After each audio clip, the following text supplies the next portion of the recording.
आदमी को अपनी पत्नी की इन 4 चीजों को हमेशा देखते रहना चाहिए। बहुत समय पहले की बात है, किसी गांव में एक व्यापारी रहता था। उस व्यापारी की एक बेटी थी जिसका नाम कलावती था, जो दिखने में स्वर्ग की अप्सराओं के समान दिखाई पड़ती थी। एक दिन की बात है, कलावती अपनी सहेलियों को लेकर देवी माँ के मंदिर में दर्शन के लिए पहुंची। देवी माँ के मंदिर पर पहुंचने के बाद कलावती की मुलाकात एक राजकुमार से हुई, जो देवी माँ के दर्शन के लिए मंदिर आया हुआ था। राजकुमार कलावती की सुंदरता को देखकर उस पर मोहित हो गया और राजकुमार कलावती को बहुत समय तक खड़ा खड़ा देखता रहा। राजकुमार मन में सोचने लगा कि ऐसी सुंदर स्त्री मेरे को मिल जाए तो मेरा तो जीवन सफल हो जाएगा।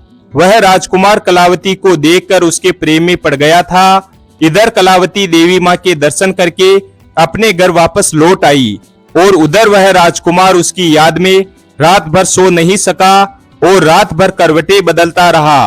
बार बार उसकी आंखों के सामने कलावती का चेहरा घूमता रहा।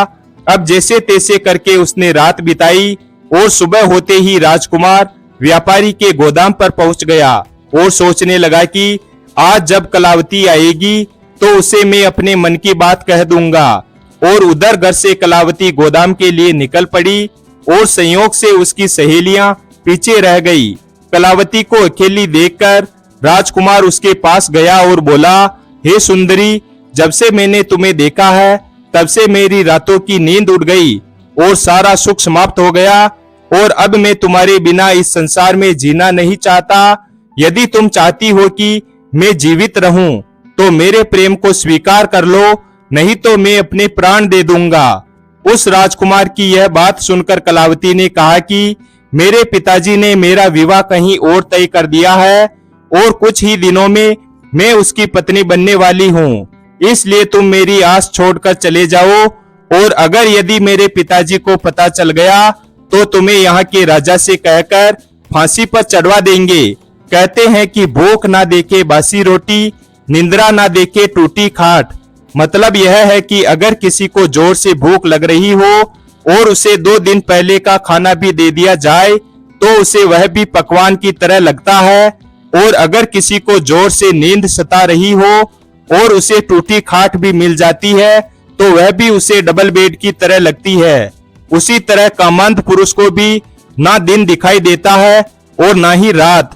और इस तरह वो राजकुमार कलावती को किसी भी तरह से हासिल करना चाहता था। और इधर राजकुमार की जिद देखकर पहले तो कलावती ने उसे समझाने का प्रयास किया, लेकिन वह नहीं माना तो कलावती ने उसे एक बात कही कि देखो, मेरा विवाह तय हो चुका है, इसलिए मैं तुम्हारी स्त्री तो नहीं बन सकती, परंतु हाँ, मैं तुम्हें एक वचन देती हूँ कि मैं तुमसे एक रात के लिए अवश्य मिलूंगी।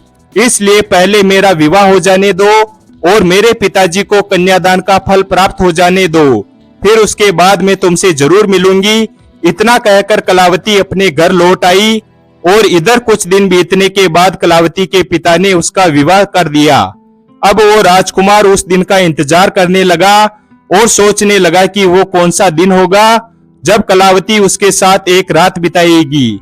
इधर जब कई दिन बीत गए पर कलावती अपने ससुराल से लौटकर नहीं आई तो राजकुमार सोचने लगा कि कहीं ऐसा तो नहीं कि वह मुझसे कुछ दिन का झूठा वादा करके चली गई।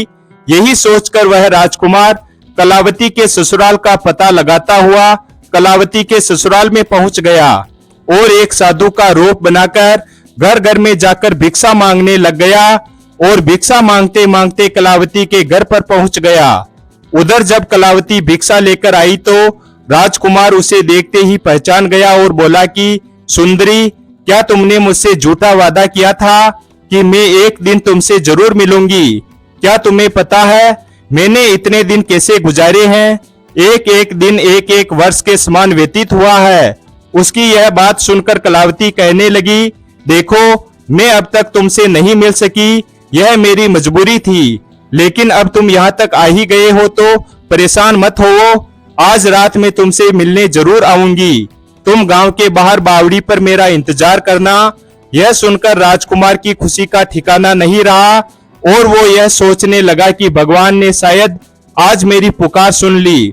और उसने जैसे तैसे करके दिन व्यतीत किया और जब रात हो गई तो वह उस बावड़ी में छुपकर बैठ गया और कलावती के आने का इंतजार करने लगा। इधर कलावती ने जल्दी जल्दी परिवार के सभी लोगों को भोजन कराया और भोजन कराने के बाद घर के दूसरे कामों से निवृत्त होकर के अपने पति के पास पहुंची। सारे लोग तो भोजन करके सो चुके थे, लेकिन उसका पति अभी तक जाग रहा था। उसने अपनी पत्नी कलावती से जब आलिंगन करना चाहा तो कलावती ने उसे ऐसा करने से रोक दिया और पलंग पर उदास होकर बैठ गई। उसको उदास देखकर उसके पति ने सोचा कि आज किसी ने इसे भला बुरा कह दिया होगा या हो सकता है मुझसे कोई भूल हो गई हो।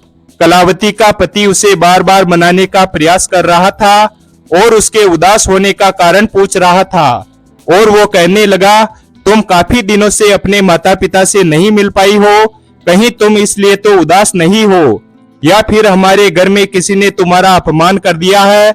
मुझे साफ साफ कहो, आखिर बात क्या है? मैं तुम्हारी परेशानी दूर करने का प्रयास करूंगा। पत्नी का दुख दूर करना पति का पहला धर्म है।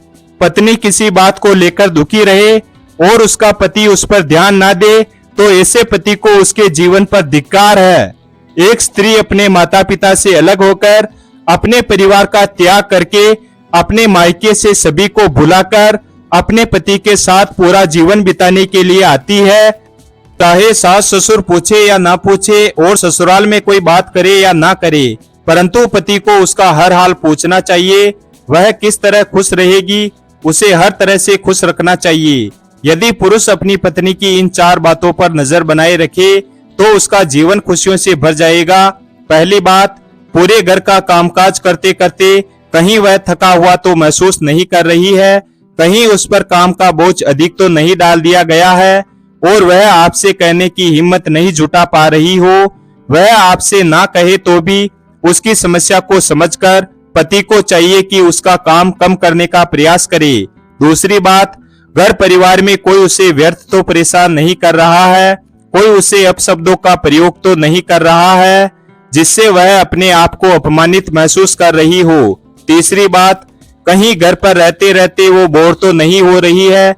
यदि ऐसा है तो पति अपने साथ बाहर घुमाने के लिए ले जा सकता है।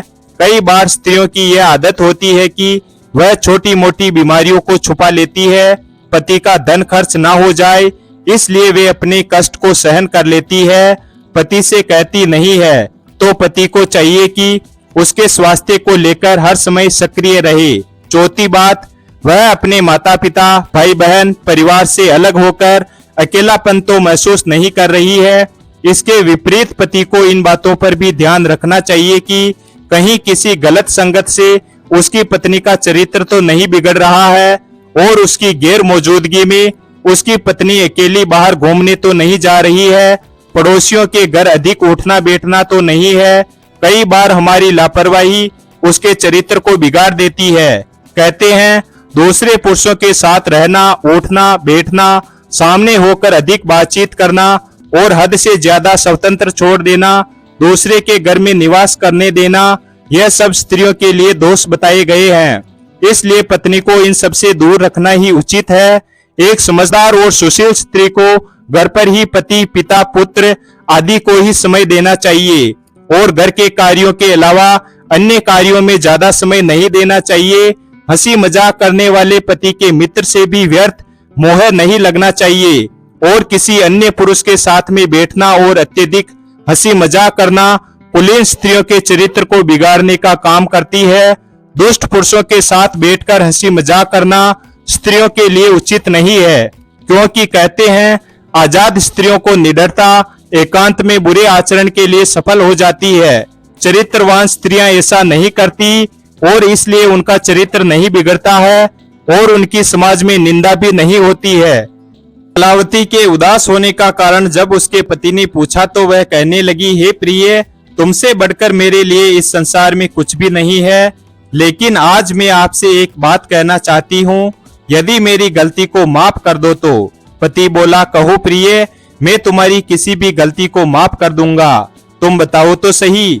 तब कलावती बड़े ही दुख और शर्म के साथ अपने पति को बताती है कि हमारी शादी से पहले की बात है, एक राजकुमार मेरी सुंदरता पर मोहित हो गया था और कई दिनों तक उसने मेरा पीछा किया।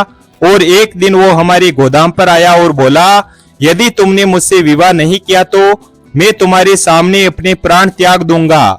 मैं उसके मरने की खबर सुनकर भयभीत हो गई और मैंने उसे बताया कि मेरा विवाह तय हो गया है और मैं अब किसी दूसरे पुरुष को स्वीकार नहीं कर सकती। लेकिन वो किसी भी तरह से समझने को तैयार नहीं था। तब मैंने उससे एक वादा किया कि मैं जीवन भर तो नहीं पर एक रात के लिए उसकी पत्नी जरूर बनूंगी।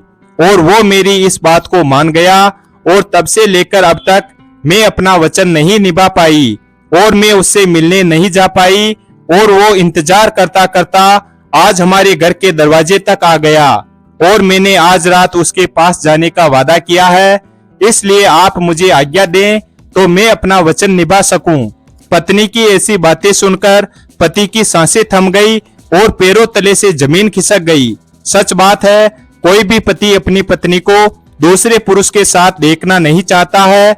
कलावती का पति भी बड़ा अचरज में पड़ गया और वह काफी देर तक विचार करता रहा कि ऐसी स्त्री को धिक्कार है जो पति के रहते किसी पर पुरुष की इच्छा रखती हो। काफी देर सोच विचार करने के बाद उसने अपनी पत्नी को उसके पास जाने की आज्ञा दे दी। पति की अनुमति मिलते ही कलावती भोजन की थाली लेकर राजकुमार से मिलने के लिए चल पड़ी। इधर भयानक काली रात थी और कलावती उस बावड़ी की तरफ चली जा रही थी। तभी रास्ते में एक चोर चोरी करने के लिए जा रहा था। कलावती को देखकर चोर ने उसका रास्ता रोक लिया और बोला, तुम कौन हो और इतनी भयानक काली रात में किससे मिलने जा रही हो? तब कलावती डरती हुई कहने लगी, देखो मेरा रास्ता छोड़ दो, मैं किसी जरूरी काम से बावड़ी पर जा रही हूँ। चोर ने कहा, शायद तुम यह नहीं जानती हो कि मैं एक चोर हूँ और हाथ में आए हुए धन को कैसे छोड़ दूं? कलावती ने कहा, देखो तुम मेरे सारे गहने ले लो मगर मुझे अपना वचन निभा लेने दो। चोर ने कहा, कैसा वचन? तब कलावती ने उसे पूरी कहानी सुनाई। चोर उसकी कहानी सुनकर दंग रह गया और बोला कि बड़ी सत्यवती हो जो अपना वचन निभाने के लिए अपने पति की आज्ञा लेकर आई हो। चोर चोरी करना भूल गया और वह भी उसे भोगने की इच्छा जताने लगा। कलावती ने कहा, ठीक है, पहले मैं उससे मिल आऊं और लौटकर मैं तुम्हारे पास जरूर आऊंगी। चोर ने सोचा कि इतनी वचन की पक्की है तो लौटकर जरूर आएगी और चोर उसी स्थान पर उसका इंतजार करने लगा। इधर कलावती उस राजकुमार के पास पहुंची और उसे भोजन कराया। राजकुमार ने देखा कि कलावती इतनी रात को अपना वचन निभाने के लिए मेरे पास आई है तो उसकी ईमानदारी से बड़ा खुश हुआ और उसकी सोच बदल चुकी थी। उसने कहा, हे सुंदरी, वैसे तो मैं तुम्हें जान से ज्यादा चाहता हूँ मगर तुम एक दूसरे पुरुष की पत्नी बन चुकी हो, इसलिए तुम्हारे पति ने तुम पर विश्वास करके मुझसे मिलने के लिए भेज दिया। मैं उसके त्याग से समझ सकता हूँ कि तुम्हारा पति तुम्हें कितना चाहता है, जो तुम्हारी खुशी के लिए वो राजी हो गया। एक पति के लिए सबसे बुरा दिन होता है जब उसकी पत्नी किसी और पुरुष से मिलने के लिए चली जाए। मैं उसके विश्वास और तुम्हारे वचन की बलि नहीं चढ़ा सकता। जाओ, तुम अपने पति के पास लौट जाओ। इतना कहकर राजकुमार ने कलावती को वापस भेज दिया और लौटकर कलावती चोर के पास आई। कलावती को देखकर चोर ने कहा, कहो, जिससे तुम मिलने गई थी उससे मिल आई? तब कलावती ने बताया कि मैं उससे मिलने तो गई थी पर उसने मेरी सत्यता को देखकर मुझे छुआ तक नहीं। राजकुमार ने जितनी बातें कही थी उसने वह सब बातें उस चोर को सुना दी। सुलोचना के मुख से राजकुमार की ऐसी बातें सुनकर चोर का भी मनोभाव बदल गया और उसने कहा कि यदि ऐसी बात है तो जाओ, मैं भी तुम्हें हाथ नहीं लगाऊंगा और तुमसे तुम्हारे गहने भी नहीं लूंगा। चोर कलावती को कुछ दूर तक छोड़ने आया। कलावती अपने पवित्र चरित्र के साथ अपने पति के पास लौट आई। पति ने पूछा तब उसने सारी कहानी सुना दी। पति ने देखा कि कलावती जैसे गई थी वैसे ही वापस लौट आई है। उसके हाव भाव और शरीर की रूपरेखा को देखकर पता चल गया कि वह शुद्ध और पवित्र है। वीडियो अगर पसंद आया हो तो वीडियो को लाइक और हमारे चैनल शिव भक्त को सब्सक्राइब करें और अपने दोस्तों के साथ शेयर करें। धन्यवाद और कमेंट करें।